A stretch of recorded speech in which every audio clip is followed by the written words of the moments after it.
So I inflated the tube to put it into the tire, and then this bulge came here, so I don't know whether it's safe to use this tube. I inflated it to the recommended size.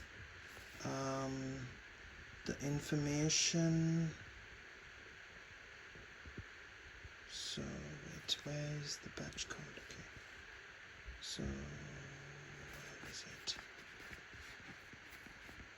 Okay, so I think these are the numbers you guys want.